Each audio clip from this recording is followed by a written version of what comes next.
धर्मपुर में मौसम अचानक बदल गया था।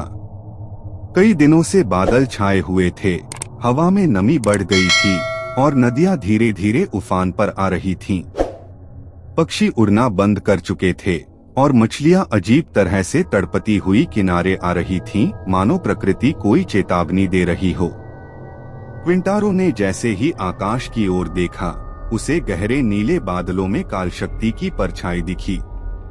उस परछाई ने गरज कर कहा, अब मैं तुझसे तेरे सबसे कोमल तत्व से लड़वाऊंगा, जल से। यह वही जल है जो जीवन देता है और यही जल तुझे डुबो भी देगा। रात होते होते गांव के चारों ओर की नदियां उफान पर आ गईं। बांध टूट गए, खेत जलमग्न हो गए, गांव की गलियों में घुटनों तक पानी भर गया।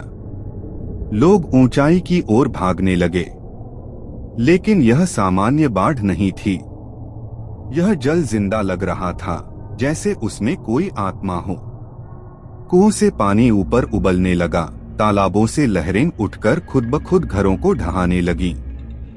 तत्वगुरु बोले, क्विंटारो, यह जल स्वयं नहीं कर रहा, यह भावना से संचालित हो रहा है, दुख, डर और असहायता की भावना से।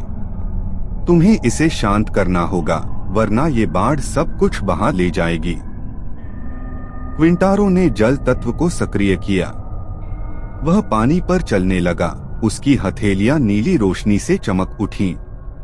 उसने पानी से बात करनी चाहिए, लेकिन हर बार एक आवाज आई, तुम इंसानों ने मुझे इस्तेमाल किया, गंदा किया, रोका। अब मैं बहूंगा और बहा दूंगा। क्विंटारो समझ गया, यह बाढ़ सिर्फ शारीरिक नहीं, यह भावनात्मक विद्रोह है। जल की भावना टूट चुकी थी। यह प्रकृति का क्रोध था। अब उसे जल से नहीं, उसके दर्द से बात करनी थी।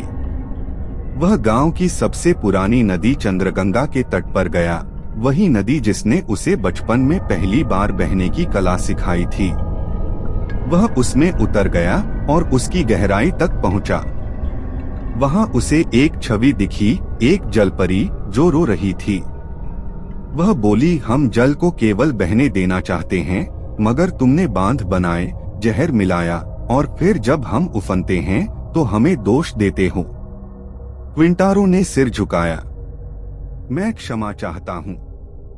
मैं अब केवल शक्ति नहीं, संवेदना के साथ जुड़ना चाहता हूँ। जल को मुक्त करना चाहता हूँ, डराना नहीं। तुम हमें जीवन देती हो और मैं चाहता हूँ कि हम तुम्हारे साथ फिर से संतुलन में रहें। जलपरी ने उसकी ओर देखा, पहली बार बिना क्रोध के। फिर वह बोली, तो बहो मेरे साथ एक लहर बनकर। क्विंटारो ने अपनी हथेलियां खोल दी।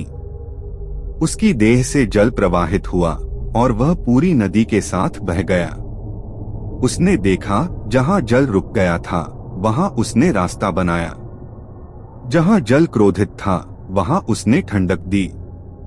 धीरे धीरे बाढ़ का पानी पीछे हटने लगा। नदियां अपनी धाराओं में लौट आईं। जल प्रवाह फिर से शांत हो गया। गांव के लोग छतों से उतरकर नीचे आए। चारों ओर सिर्फ नमी थी, लेकिन तबाही थम चुकी थी। क्विंटारो पूरी तरह भीग चुका था, पर उसकी आंखों में एक नया प्रकाश था। उसने महसूस किया, जल कोई वस्तु नहीं, वह भावना है, बहाव, जीवन और क्षमा का प्रतीक। उस रात उसने तत्वगुरु से कहा, मैंने आज सीखा कि शक्ति से बड़ी चीज है सुनना, समझना और बह जाना जब बहना जरूरी हो। गुरु मुस्कुराए, अब तुम तैयार हो अगली परीक्षा के लिए, धरती की पुकार। जल बहता है लेकिन जमीन सहती है, और सहने की भी एक सीमा होती है। युद्ध के अंत में धरती की गहराई से एक कंपन उठता है। दूर पर्वत पर एक दरार बनती है और जमीन से एक रहस्यमयी आकृति उठती है। मिट्टी का राक्षस जो हर उस चीज से बना था जो धरती ने वर्षों से सहा है। अगर आपको यह वीडियो पसंद